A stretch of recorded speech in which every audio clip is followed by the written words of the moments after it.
joy to be in God's presence and even more joyful to hear many testimonies of God's faithfulness and His goodness in our lives. There are many ways we can look at Bible. It's a book of certain things, and one thing that strikes to us very prominently is that Bible can also be seen as a book of relationships. Bible के बारे में हम ये कह सकते हैं कि रिश्तों का बहुत सारे रिश्तों का बाइबल में वर्णन किया गया है। तो कहा जा सकता है कि बाइबल रिश्तों का किताब है। And among all the relationships that Bible talks about, it points out very specifically to the most significant relationship, that is, Bible always invites us to have a relationship with God. इन सब रिश्तों के जिक्र के बीच में से Bible बहुत ही स्पष्ट रीति से हमें एक इनविटेशन, एक न्योता देती है कि हम परमेश्वर के साथ एक संबंध में आ सके। And the beauty is, it is very clear in the Bible that if we are rightly aligned with God in our relationship, every other relationship will fall in its place. It will be, we will be rightly aligned in all other relationships. Bible ये भी हमें ज्ञान देती है कि जब हम परमेश्वर के साथ सही संबंध में रहते हैं, हमारे जितने भी अन्य रिश्ते हैं एक दूसरे के साथ आपस में, वो भी सही रीति से हम उनमें अपने आप को पाएंगे। And then there is also a danger. Bible also makes us think, reflect. It has enough of examples pointing out, saying that if we don't align ourselves rightly in our relationship with God, we will put all our human relationships at risk. Bible ये भी स्पष्ट रीति से हमें चेतावनी देती है कि अगर हम परमेश्वर के साथ हमारी संबंध को सही मायने में हम उसको स्वीकार नहीं करते हैं, उसमें आगे नहीं बढ़ते हैं, तो हम बाकी जितने भी आपस के रिश्ते हैं उसकी प्रभाव उस पर भी होगा। So today we are going to talk about relationships and we are going to talk about alignment. तो आज इस शीर्षक यही रहेगा कि रिश्तों की अहमियत और रिश्तों में सही तरीका आज हम सीखने की प्रयास करेंगे। The passage that were read to us, it has basically 3 sections and I would like to begin from the 3rd section. आज जो वचन पढ़ाया गया है उसमें से 3 भाग है और मैं आपके से शुरू करना चाहूँगा। What does it mean for us to be rightly aligned with God? परमेश्वर के साथ सही संबंध में रहने का क्या अर्थ है? Can somebody read from verses 7 and 8? Suppose one of you has a servant plowing or looking after the sheep. Will he say to the servant when he comes in from the field, "Come along now and sit down to eat"? Won't he rather say, "Prepare my supper, get yourself ready, and wait on me while I eat and drink. After that you may eat and drink"? तुम में से कौन ऐसा है जिसका दास हल चलाता और भेड़ों को चराता हो कि जब दास खेत से लौट कर आए तो वो दास से कहे, "शीघ्र आ, भोजन करने बैठ"? क्या वो उससे नहीं कहेगा, "मेरे खाने के लिए कुछ बना और साफ वस्त्र पहन, तथा जब तक मैं खा पी न लूँ मेरी सेवा कर, तत्पश्चात तू भी खा पी लेना"? If you carefully notice, Jesus is talking about the relationship between a master and the servant, and he projects that such needs to be the kind of relationship that we need to share with God. A relationship where God is the master and we see ourselves in that relationship as servants. यहाँ पर एक ऐसी रिश्ते की बात की जा रही है जहाँ पे एक मालिक है और एक दास या सेवक है, और परमेश्वर हमारी बीच की संबंध भी इसी प्रकार होना चाहिए जहाँ पर परमेश्वर हमारे जीवन के ऊपर मालिक होना चाहिए और हमारी उनके साथ संबंध में हम दास या सेवक के रूप में अपने आप को देखना चाहिए. And therefore there are two questions: who is in authority and who is in submission. These things define our relationship with God. दो सवाल हमारी परमेश्वर के साथ सही संबंध को परिभाषित करता है, और वो है कि कौन मेरी रिश्ते में, परमेश्वर के साथ रिश्ते में अधिकार किसके हाथ में है और आधीन किसको रहना है.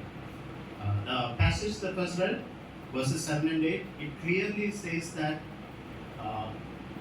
the master owns the servant completely. He has authority to command him to do everything, and God expects that in our relationship with him, he would always remain the rightful owner of our lives. परमेश्वर चाहता है कि जिस प्रकार यहूदियों की उस culture में मालिक और सेवक के बीच के जो संबंध होता है, उसको एक दृष्टांत के रूप में हमारे सामने रखते हुए वो कह रहे कि परमेश्वर को ही केवल हमारे जीवन के ऊपर अधिकार होना चाहिए इस संबंध में, मेरे और परमेश्वर के बीच में. And it is very clear that there is only one master. और यहाँ पर स्पष्ट है कि केवल एक ही मालिक है. You know, my brother-in-law, he worked in his previous firm as well, and even now, where he has 2 or 3 bosses who are equal in rank, you know, because they are partners basically. They have equal share in their partnership, and then all of them stand as masters, you know, yeah, boss to my brother-in-law. And we see certain situations even elsewhere in our working conditions. बाहर की दुनिया में हम कई बार देखते हैं कि जहाँ पे बिजनेस की बात होती है, जहाँ पे पार्टनर्स होते हैं, जहाँ पे शेयर्स होते हैं, वहाँ पर एक समान कई मालिकों को देखने के लिए हमें मिलता है. But in our relationship with God, God is very clear that He needs to be the master.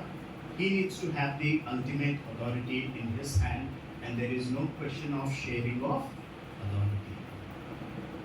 And therefore, for us, we cannot bargain with God saying that, Lord, you can have 20% of authority over my life. You can take some decisions which I would want to leave it to you, but let me allow to have authority over my own life 80%, or probably 90-10, or probably 60-40. No, that is not how a Christian, this relationship with God works out. Complete authority needs to be only in the hands of one master, who is God. हम ये नहीं कह सकते कि परमेश्वर के साथ हमारे संबंध में परमेश्वर होने दे कि 20% अधिकार आप अपने हाथ में लेना और 80% अधिकार मेरे हाथ में देना. मेरे जीवन के ऊपर जो निर्णय मुझे लेना है, मैं अपने जीवन के ऊपर अधिकार चला. Verses 9 and 10. Maybe if we read all these things, it may take, but it's good we read. Can somebody read verse 9 and 10 also? He thanked the servant because he did what he was told to do. So you also, when you have done everything you were told to do, should say, "We are unworthy servants and only done our duty." आज्ञाओं का पालन करने के लिए क्या वह अपने दास को धन्यवाद देगा? इसी प्रकार तुम भी जब उन सब आज्ञाओं का पालन कर लो जो तुम्हें दी गई हैं, तो कहो, हम अयोग्य दास हैं, हमने तो केवल वही किया है जो हमें करना चाहिए था. So what is our role in our relationship with God? It's like the servant again. He is giving himself for a single purpose in his life. एक दास के रूप में या एक सेवक के रूप में परमेश्वर के साथ हमारे रिश्ते में हमारे लिए एक ही उद्देश्य है, हमारे जीवन का एक ही मकसद है. उस रिश्ते का हमारी ओर से एक ही मकसद है, वो है परमेश्वर की सेवा. The only one person defined purpose for our lives is to give ourselves in service of God. There is no other purpose. There is no second job for us. It is to give ourselves in complete submission to the authority of Jesus, willing to do what He commands us to do, willing to do what pleases Him, not us. Willing to be led by His counsel, His wisdom, not my own. If you put together these two things, who is in authority and who is in submission, it is very clear God needs to be in the authority in our relationship and we are in the role of submission.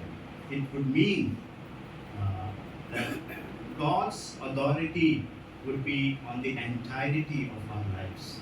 Every area of our lives, God would like to see Himself ruling us, guiding us with His wisdom, and influencing us so that we willfully come to Him in this relationship with an attitude of total submission. इन दोनों को एक साथ जोड़ के जब हम देखेंगे, परमेश्वर चाहता है कि हमारी पूरा जीवन के ऊपर उनका अधिकार हो। जीवन के हर एक क्षेत्र, कोई भी ऐसा क्षेत्र जीवन का नहीं जहाँ पर हम उनको दूर रखें। और परमेश्वर चाहता है कि हम पूर्ण रीति से, संपूर्ण रीति से हम परमेश्वर को समर्पण करें, उनकी इच्छा के लिए, उनकी बुद्धि के लिए, उनकी अगुवाई के लिए, उनकी नज़र में जो सही है वही चीज़ हम अपने जीवन में निर्णय के रूप में हम ले सकें। You know, this is what it means when we time and again say, for us to accept Jesus as our Lord. There are two things basically: accepting Jesus as our Savior, which has to do with the cleansing of our sins and our rededication for a holy life, entering into this relationship with God. And the second most important thing that should happen along with that is giving ourselves to the Lordship of Jesus. यीशु मसीह को कई बार आपने सुना होगा कि हमें उद्धारकर्ता के रूप में ग्रहण करना है, साथ ही साथ प्रभु के रूप में भी ग्रहण करना है, और उसका परिभाषा यही है। प्रभु के रूप में परमेश्वर को ग्रहण करने का मतलब, आज से जो भी मैं निर्णय लूँगा, आज से जो भी मैं जीवन में जीऊँगा, वो मेरे लिए नहीं बल्कि परमेश्वर के लिए होगा, उनकी आधीन में रहते हुए उनकी इच्छा पूरी करने के लिए, उनकी सेवा के अलावा और कोई मकसद मेरे जीवन में होना ही नहीं है। You know, Paul is an example in Philippians chapter 1, in verse 1, he identifies himself in such a relationship. He calls him as a servant of God. And then he also defines this purpose very beautifully in verse 21. Philippians chapter 1 and verse 21, he says, "For me to live or to die, both are only for one purpose, that is for Jesus. I no longer live for myself. Even if I die, my purpose in my death is also for God, not for myself." This change of allegiance should happen in our lives.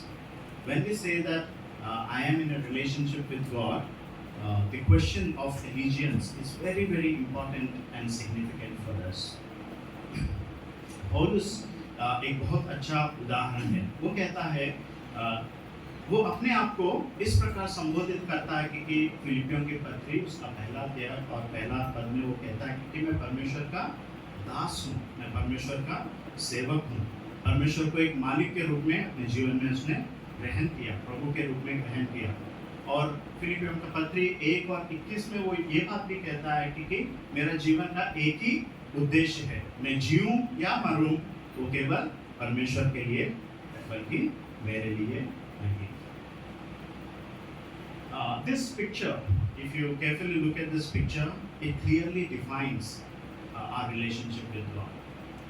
You know, if we consider our life as a throne, who is seated on the throne? Who is in authority? Who is in control defines our relationship. If it is I who am seated on the throne of my life and I'm pushing Jesus to my feet, many of us, we enjoy such relationship, which is actually not a biblical relationship. The Bible doesn't talk about relationship with God in that manner, in the first figure, where self is seated on the throne and Jesus is at the feet.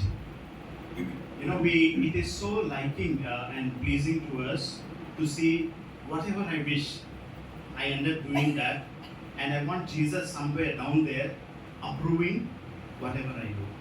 I just want to see, that Jesus says, okay, I am with you in whatever you do. But it is the other way. The other picture is what defines the biblical relationship of a human being with God, where God is seated on the throne and we are in the submission. We are at submission.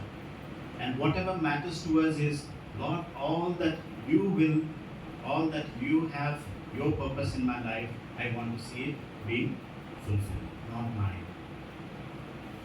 So the question is, who is ruling our life? How am I positioned in my relationship with God? Do I enjoy, being on the seat of throne and want Jesus only to be at the corner of my life? Wanting that He approves everything that I desire, I plan, I wish, I aspire, and I dream to do.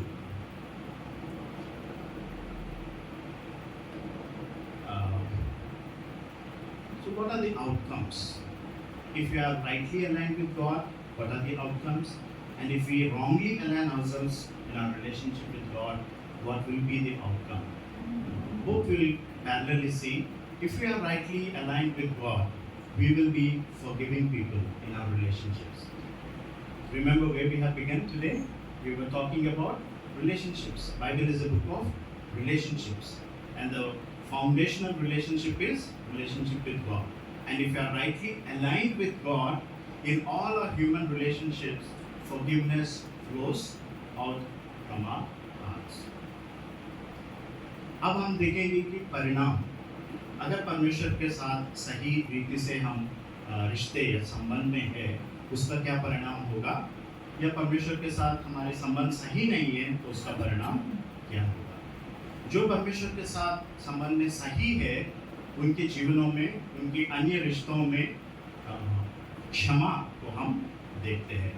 That is what the second section of our reading was about. Jesus was talking about forgiveness, and then the disciples realized that this is something very difficult, and then they came to Jesus and they asked him, Lord, if this is the case, if we are to forgive one another in this manner, increase our faith. But you know what Jesus says? Jesus is talking about the smallest of seeds, mustard seed. He says that you don't have to have a greater faith to forgive people. What you need to have is, even if your faith is small like a mustard seed, all that you need to do is, he goes on to explain this relationship between the master and the servant. He says that you set your relationship right with God. And if you are in a right relationship with God, it does not take a rocket science for you to be a forgiving person. It comes from your heart because you are daily submitting to God and you are able to see how much you are forgiven by His love. And that forgiveness comes out of your heart. And for those who are not in the right relationship with God, they will be, it will be difficult for them. Forgiveness will be difficult for them. It will be like a mulberry tree. The black mulberry tree has its roots spread over, and it's very difficult to uproot it. And that's why Jesus uses that figurative language. He says that if your relationship with God is right, and all you need is a faith, because you already are trusting God with a mustard seed like faith, you will be able to overcome unforgiveness in your life. प्रभु यीशु मसीह जो दूसरी section में है इस passage में, वहाँ पर क्षमा की बात जब वो करता है और उनकी चेले उनके पास आकर कहते हैं कि अगर क्षमा करना का मतलब इस प्रकार का है तो हमारी विश्वास को बढ़ाओ. और यीशु मसीह कहते हैं कि विश्वास को उसमें से आपको बहुत बड़ा विश्वास होने की ज़रूरत नहीं है. अगर आपकी रिश्ता परमेश्वर के साथ सही मायने में है तो एक राई के दाने के बराबर भी आपका विश्वास हो तो शातूत का पेड़ को आप उखाड़ने के लिए आज्ञा दे सकते हैं.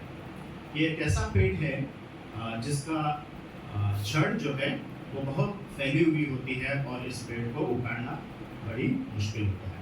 ये उन लोगों के लिए मुश्किल होगा जो परमेश्वर के साथ सही संबंध में नहीं है, क्योंकि वो क्षमा नहीं कर सकेंगे।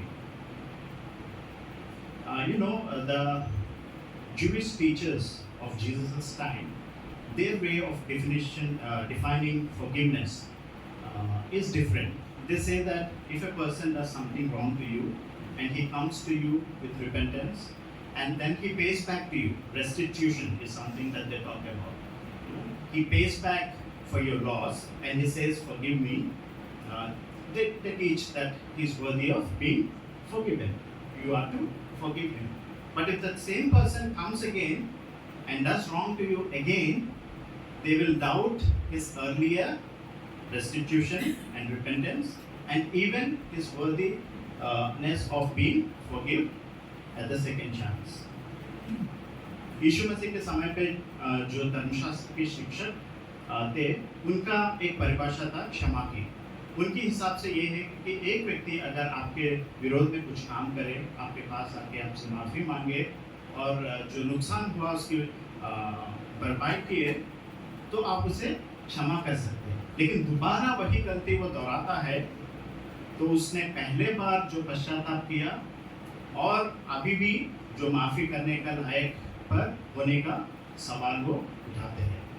But you know what Jesus is saying? He says that even if your brother comes repeatedly to you, even if it raises n number of questions, significant doubt that this person, what guarantees that he will not cheat me anymore? What guarantees that he will not deceive me anymore? Jesus says that don't count the number of times you need to forgive somebody. Why? Because our God is so generous in forgiving us, right? If I remember every day, if I start counting how many times I ask God's forgiveness, I will be so ashamed to tell it to you. Isn't it true with all of us? How much generous is God? There is no limit for His forgiveness in our lives. And that is the kind of people that we need to be if we position ourselves in our relationship with God as servants, not as masters of our lives. हम सब जानते हैं कि हमारे जीवन में एक दिन में अगर हम गिनती करें, लिखते हैं ना कि कितने बार मैंने परमेश्वर से क्षमा मांगी, हम कुछ शर्मिंदगी हमें होगी, है ना? क्योंकि हम जानते हैं कि हमारा परमेश्वर का हृदय बहुत जेनरस का क्या है, उदार, उनका परमेश्वर का क्षमा का कोई सीमा नहीं है। And if you also think the way our relationship with God begins is on the basis of forgiveness, isn't it? परमेश्वर के साथ कोई इंसान संबंध में या रिश्ते में कब आता है? क्षमा के कारण नहीं आता। सबसे पहले कोई इंसान अगर परमेश्वर के साथ संबंध में जुड़ा है, वो अपने पापों के प्रति उसका प्रायश्चित होने के कारण वो परमेश्वर के साथ संबंध में आता है। पापों की क्षमा के बिना कोई भी व्यक्ति परमेश्वर के साथ संबंध में नहीं आ सकता। And that is why we need to understand that relationship with God is not something that is inherited. I cannot say that because my great grandfather had been a Christian, my father had been a Christian, and therefore now I am a Christian and I have a relationship with God. That doesn't work. Every person, that's why these 3 C's are very important: conviction, confession, and commitment. Only a person who was convicted that he was sinful and has confessed his sins and has asked repentance to God and made a commitment from now on, from this day on, I will choose to follow God. I will choose to live only for God, not for myself. I will choose to have God as the Lord of my life, and as a servant, I will fully want to submit.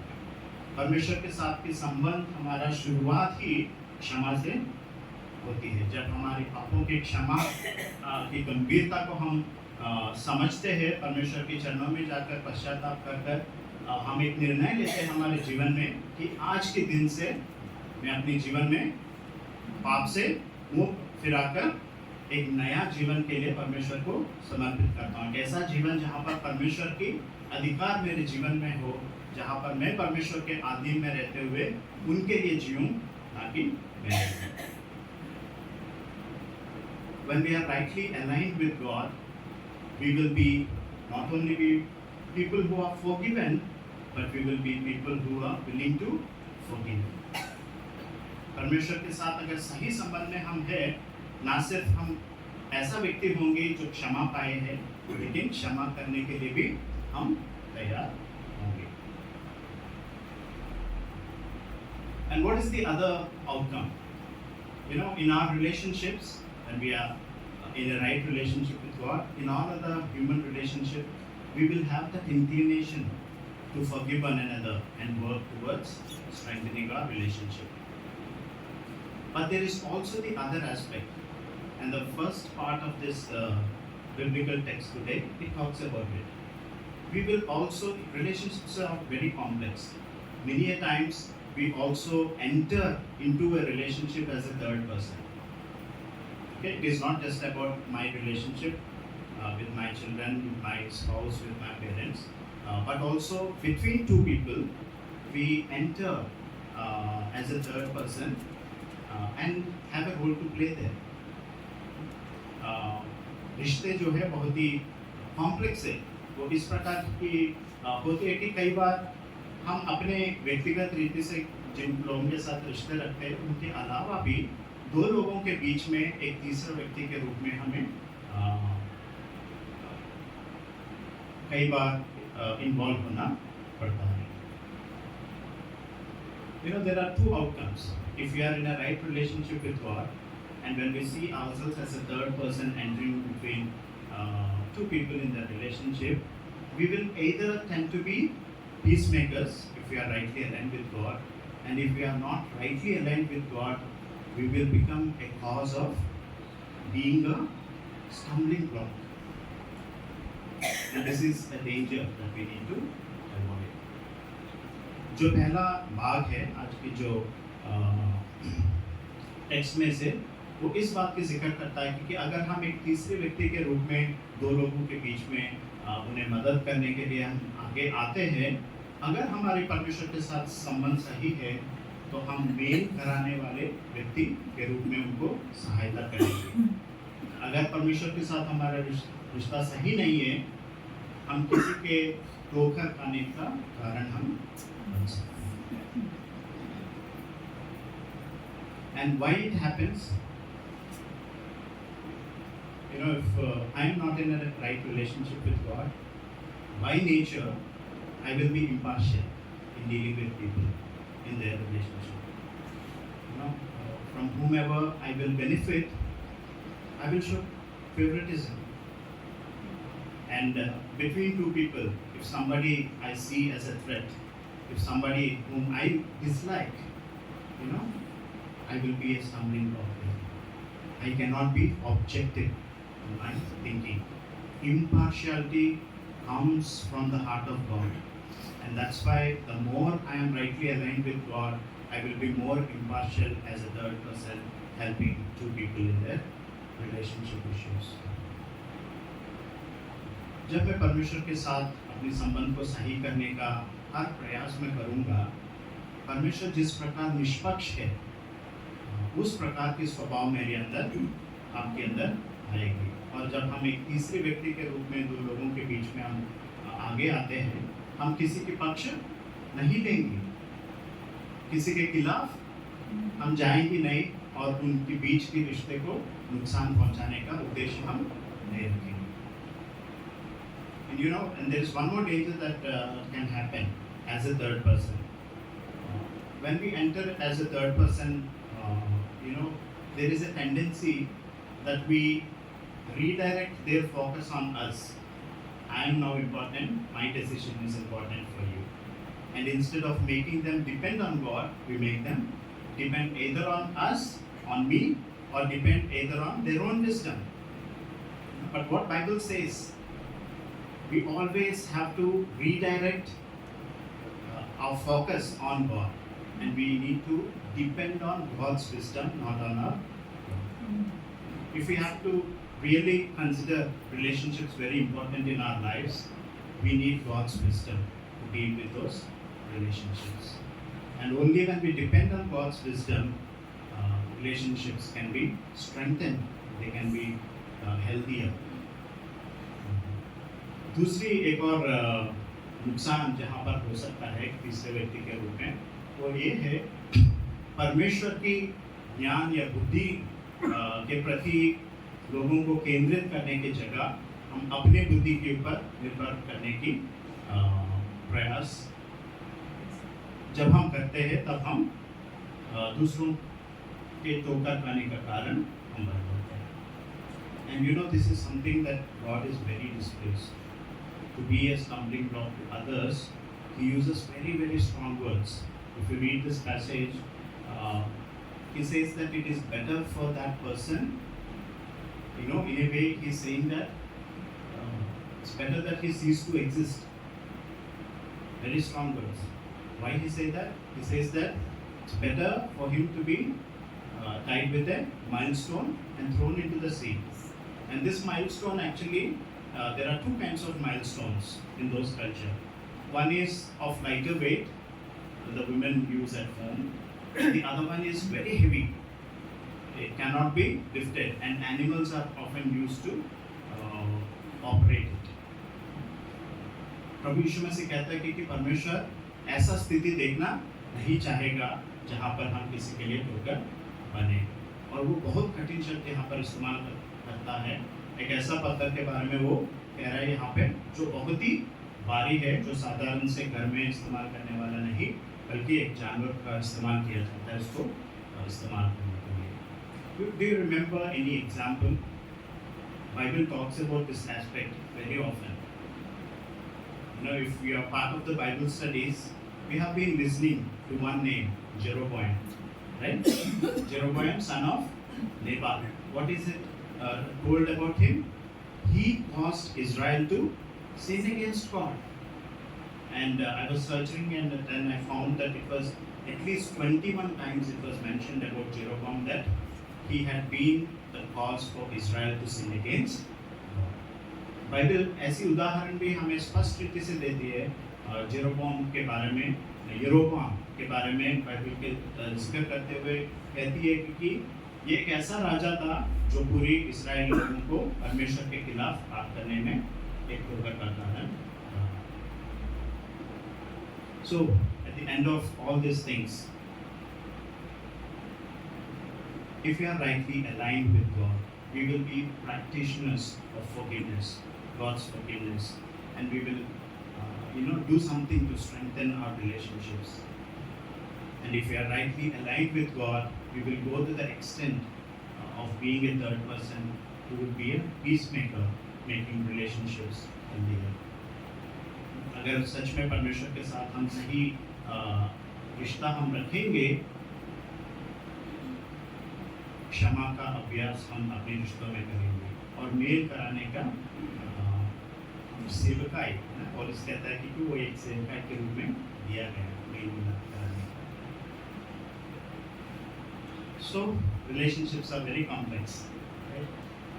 Even our relationship with God himself is complex because it's very difficult for us to be in the role of submission. But one thing that I would like to end with, when we call ourselves Christians, it is very difficult to draw a line between what we call as private and what we call as public. The life of a Christian is meant to be like an open book, and that is what God says, Jesus says in Matthew, when he talks about, my disciples are like the city on the hill that needs to be seen, that cannot be hidden.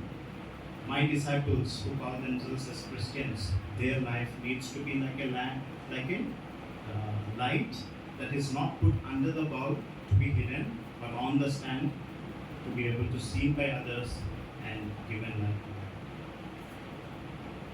ये बहुत कठिन बात है जो Bible की शिक्षा है. वो कहती है कि जिन रिश्तों को हम समझते हैं कि वो मेरे निजी जीवन का है ना, वो सार्वजनिक नहीं है। वो उन दोनों के बीच में अंतर करना मुश्किल है, क्योंकि एक मसीह के लिए अपनी जीवन एक खुली किताब के तरह है। इसलिए मत्ती में यीशु मसीह जब पहाड़ी उपदेश को देता है, वो कहता है कि जो मेरा चेला है, जो अपने आप को मसीह कहता है, उनका जीवन इस प्रकार का है जैसे कि एक शहर जो पर्वत के ऊपर है, जो सब कुछ सब लोग देख सकते हैं। वो कैसा दीपक की जैसा है जो स्टैंड को क्या कहते हैं, दीवट के ऊपर है, ताकि उसको छुपाया गया है। So the last slide, let us ask these questions. Now, look at the picture once again. Who is at role in my life? Are relationships very significant for me? Am I serious about my relationships? Am I rightly aligned with God? Am I a forgiving person? Am I a peacemaker? ये सवाल हमें पूछना बहुत ज़रूरी है। इस picture को फिर से हम तो देखते हुए ये पूछें कि मेरे जीवन के ऊपर अधिकार किसकी हाथ में है? परमेश्वर के साथ मेरे संबंध में मेरा क्या स्थान है? अधिकार की उसमें है या आधीन में रहने का? क्या रिश्ते मेरे लिए उनको मैं गंभीरता से लेता हूँ? क्या परमेश्वर के साथ मेरा संबंध सही मायने में है? क्या सच में मैं क्षमा करने वाला व्यक्ति और मैं घराने वाला व्यक्ति? आइए हम प्रार्थना करें।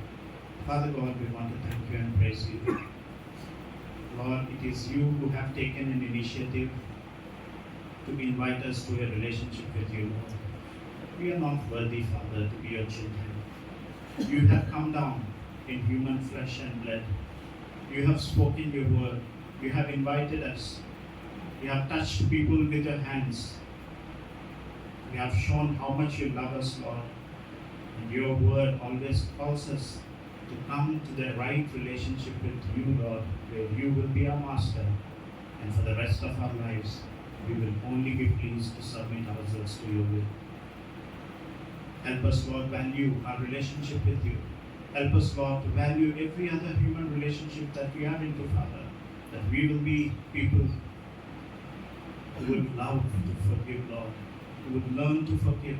Who would facilitate forgiveness as peacemakers, Lord. Continue to teach us, mold us, shape us to be obedient to you. In Jesus' name we ask. Amen.